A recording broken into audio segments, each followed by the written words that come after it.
Let us look at constructors in inheritance. Already we have seen how the constructors are called.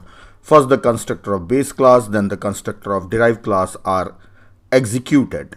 So let us write some code and check. I will write a class called base, and I will just take some function in this one as a public member. So first I will write a non-parameterized constructor for a base class. Then here let us say cout non-param of base, then handle. So to make the code look simple, I will write in a single line so that you know already how it is implemented. Now you can easily read the code. Then also I will write down a parameterized constructor which just takes some parameter and it will display the value cout param of base, and let it display x also and handle. That's it. This is a base class. I made it simple so everything is a single line so it's easily readable. Now class derived, which publicly inherit from base class. Now here I will write constructors of derived class. Derived, this is non-parameterized constructor of derived class. So I will say cout non-param of derived class, and this is handle. Now I will write a parameterized constructor of derived class. Derived, which will take some parameter, let us say y, and let it just display a message and also the value of y. Param of derived, and let it also display the value of y and handle. That's it. So I have two classes, that is base class and derived class, having their two type of constructors, that is non-parameterized constructor and a parameterized constructor. Inside a derived class also I have two type of constructors. Now let us create objects of a derived class and see how the constructors are executed. Derived D. So I am calling non-parameterized constructor. I will run the program and show you what constructors are displayed. The messages that we got is non-parameterized constructor of base class. This is displayed first, then non-parameterized constructor of derived class is displayed. So let us use debugger and check how this is working. So I will run the program. See, it has entered here in the first line, that is derived D. Let me continue. See where it has gone. First of all, what is called non-parameterized constructor of derived class is called. See, calling and execution are two different things. This is called, right, but it will not execute. This will call the non-parameterized constructor of base class. Yeah, it has reached on the non-parameterized constructor of base class. Then if I continue execution, see, it has displayed non-param of base and returned back to the non-parameterized constructor of derived class. Again, it is back on this line. Then this will execute and then it goes back. So that's it.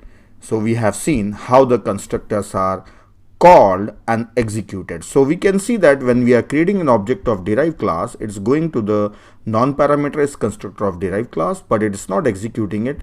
Then it's going to non-parameterized of base class. It is executing and coming back and executing the constructor of derived class. So in this case, both non-parameterized constructors are called. So I'll pass some parameter, let us say 10. Now what I am interested in, I am calling a parameterized constructor of derived class. But what about base class? Still the non-parameterized will be executed. I'll remove the breakpoint and let us run and see. Non-param of base class and parameterized constructor of derived class, and it is displaying value 10. Now finally we will see how we should call a parameterized constructor of base class. So for that I will copy this parameterized constructor of derived class and paste it here. I will just expand this into multiple lines so that you can easily see. Here, I will make it take two parameters. One is x and y. See, it is using just y. What about x? Just beside the constructor of derived class, I should say pass it to base class constructor, that is parameterized constructor. Now this is how we can call a base class constructor from derived class constructor. So let us see how it works. I will pass values 5, 10. 5 is for the base class and 10 is for derived class. If I run now, both parameterized constructor of derived class, that is this one, and then parameterized constructor of base class, that is this one, should be executed. Now you can see the messages param of base with value 5 and param of derive with value 10. Let me debug this and show you how the constructors are called. I put a breakpoint here. Now let us run. Now next line, I'll step into next line.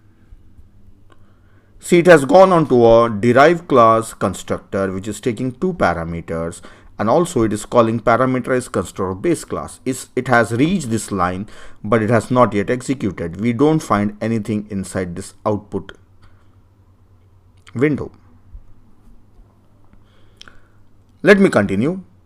It will jump onto the base class constructor, that is parameterized, because from here we have called base class constructor, so that's why it has reached here. And if I continue, it will execute this one. Yeah, executed. So we got a message that param of base.